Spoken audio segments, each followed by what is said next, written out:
Hundreds of protesters have been detained in Paris after a third night of rioting over the shooting of a 17-year-old boy by the police.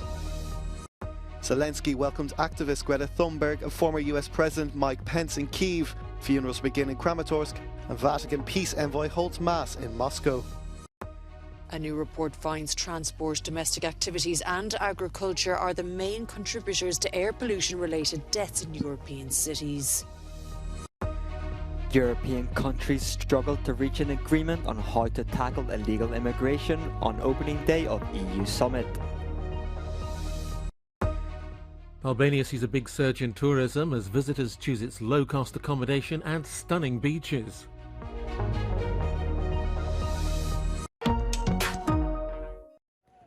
Anger on the streets of France following the death of a 17-year-old teenager on the outskirts of Paris on Tuesday.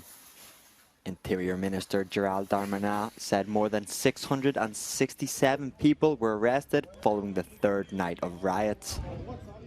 Nael, who was of Algerian heritage, was shot by a police officer after he tried to escape a road check for allegedly having no documents. The officer concerned has been suspended and is in pre-trial detention. News of the incident prompted nationwide demonstrations. Authorities have enforced curfew in some regions and more than 40,000 officers have been deployed to quell the unrest. Thursday night was marked by several acts of vandalism. Buildings were heavily targeted by demonstrators.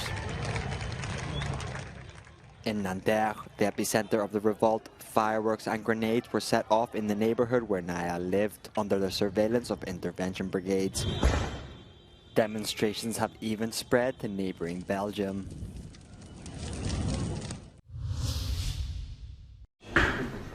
The Ukrainian President Volodymyr Zelensky received Swedish activist Greta Thunberg in Kyiv on Thursday.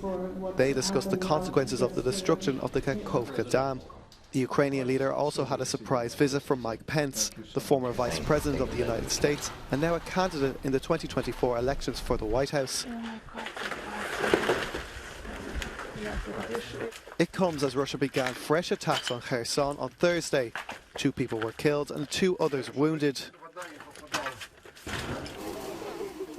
Meanwhile, a funeral was held in Kramatorsk for one of the 12 people killed in Monday night's bombing. 65 others were wounded from the strike. And the Vatican's special envoy for peace, Cardinal Matteo Zuppi, led a mass in Moscow and met Patriarch Kirill, with whom he spoke of the importance of avoiding a major armed conflict.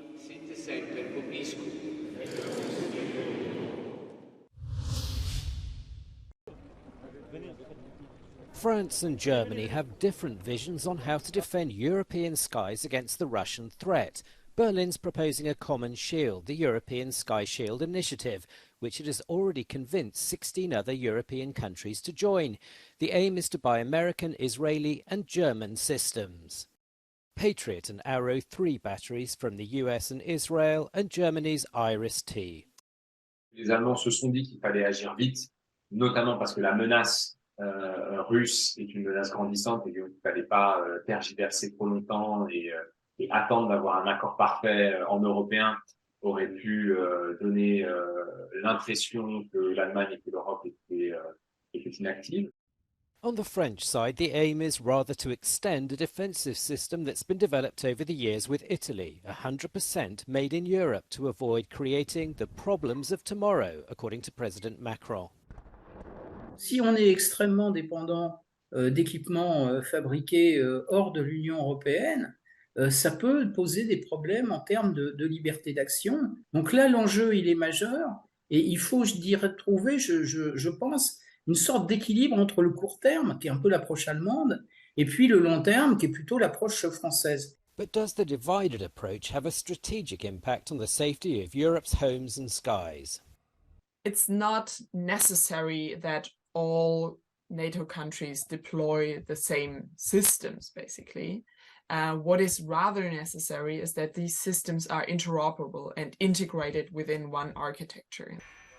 It looks likely that Germany's Iris-T systems and the Mamba batteries made by France and Italy could all have a role in European air defence in the future, a topic likely to be on the agenda at NATO's next summit in Vilnius in July.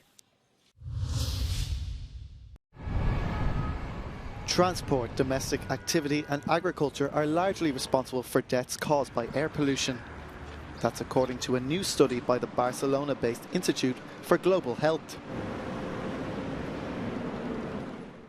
PM 2.5, a fine particle in our atmosphere, was found to have contributed to over 150,000 deaths in Europe.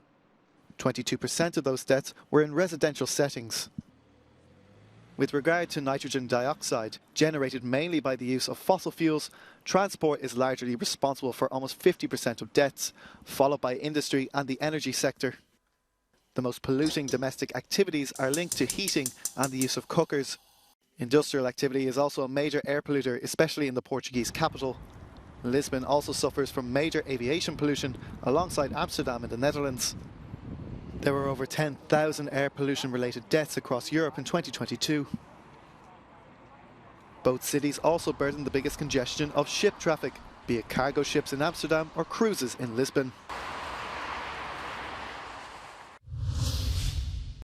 No agreement was reached on how to tackle illegal immigration on the opening day of the European Union summit.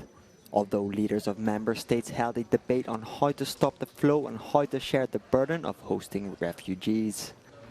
No white smoke came out from the leaders' meeting on migration. Hungary and Poland kept their colleagues awake for hours, insisting that the consensus rule should come back when it comes to migration and asylum policy, rejecting any aspect of mandatory solidarity. A political agreement has been reached on binding solidarity and the external dimension of the Union's immigration and asylum policy. Now it needs to be implemented. We cannot continue a situation where people without permits simply travel through Europe and to countries and live in under circumstances that are not acceptable. So this is one of the converging, I would say, views in Europe right now, that we simply have to do something about that. But a common approach still seems far away. Frontline states like Greece and Italy want stricter measures on border protection and also innovative ideas for tackling smugglers and outsourcing asylum processes to third countries like Tunisia or Egypt. While others like Germany, Luxembourg and Portugal stress the need for further respect of human rights and international law. The leaders will resume their talks on Friday morning on migration, economy and China.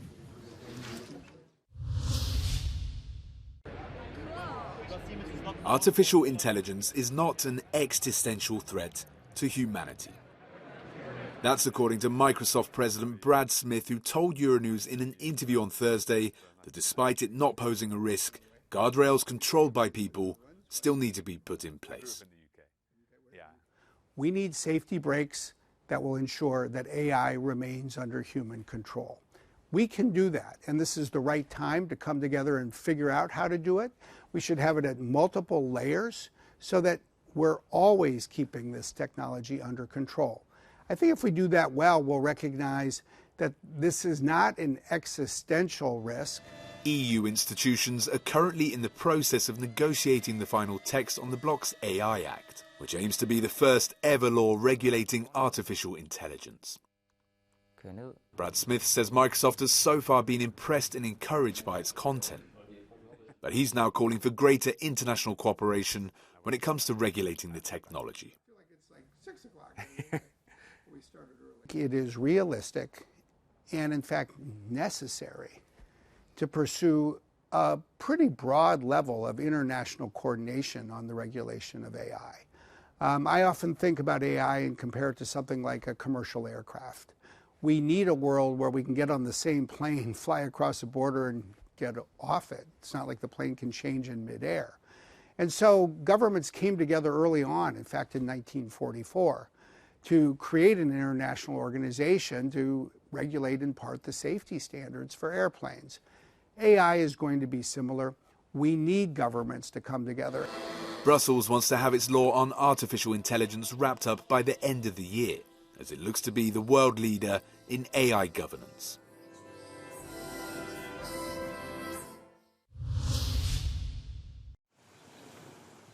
Albania is expecting a huge influx of tourists this year, drawn by its 450-kilometre-long coastal Riviera and breathtaking beaches.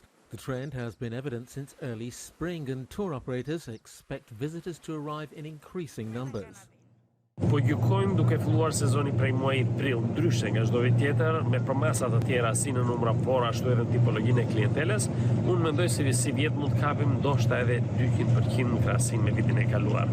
Ka një rritje progresive me shifrat rreth 20-30%. Pra çdo vit numri I turistëve është 30% më I lartë dhe pa diskutim edhe ky vit është patjetër më I lartë. Madje mendohet se numri I turistëve se vjet do t'i kalojë 7 milionë e gjysmë. Tourists are attracted to Albania's natural beauty, affordable prices and the welcoming nature of Albanians. The average cost of full-board hotel services for a day's stay ranges from €30 to €300. And for these reasons, tourists who visit Albania say they're likely to return again. We had good food here, the sun is shining, the sea is beautiful, so everything is good. For us, it's really, really cheap and it's beautiful and not too busy. What I like most in Albania are the people. The people are really, really nice. Everywhere we go, people are stopping and asking if we need help. It's beautiful, really beautiful. Yeah. Will you come back? I will come back a lot of times. Albania had 7.5 million tourists in 2022. From January to April, there were 3.54 million visitors, representing a 35% increase. The Ministry of Tourism hopes to accommodate about 10 million tourists this year.